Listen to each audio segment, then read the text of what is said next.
బహుశా దేశ చరిత్రలోనే విద్యుత్ శాఖల్లో పనిచేసేటువంటి కార్మికుల భద్రత కోసం మొట్టమొదటిసారి ఇంత పెద్ద గతంలో జీవిత బీమాలు ఉన్నప్పుడు కూడా 5 లక్షల వరకు ఉండేది.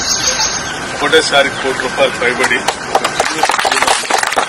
ఏర్పాటు చేయడం అనేది కేవలం ఇందిరమ్మ ప్రభుత్వంలో రాష్ట్ర ముఖ్యమంత్రి రేవంత్ రెడ్డి గారి నాయకత్వంలో ఈ క్యాబినెట్ తీసుకున్నారు.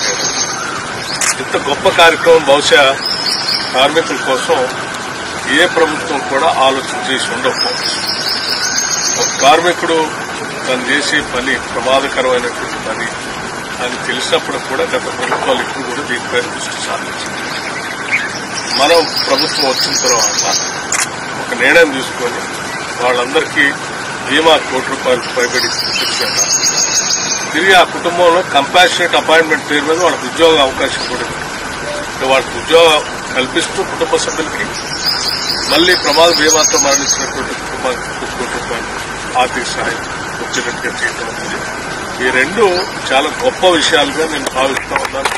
దీన్ని ప్రభుత్వ ఆలోచనని సంపూర్ణంగా ఎగ్జిక్యూట్ చేసి దీన్ని కార్యరూపంలో తీసుకొచ్చిన సీఎండీని కూడా నేను వరుణ్ రెడ్డి గారు ప్రత్యేకించి ఇది మన ఎనర్జీ శాఖలో సింగరేణి కార్మికుల్లో ప్రవేశపెట్టాం.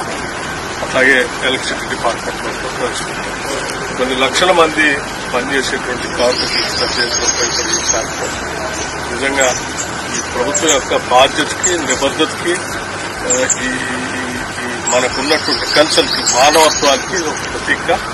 దీన్ని అందరం కార్మికులందరూ తీసుకుని చాలా ధైర్యంగా తర్వాత ఒక కాన్ఫిడెంట్ సెక్యూర్డ్ ఫీలింగ్ తో మీ విధులు నిర్వర్తిస్తూ ఈ సమాజానికి రాష్ట్ర ప్రజలకు కూడా సేవలు అందించవలసిందని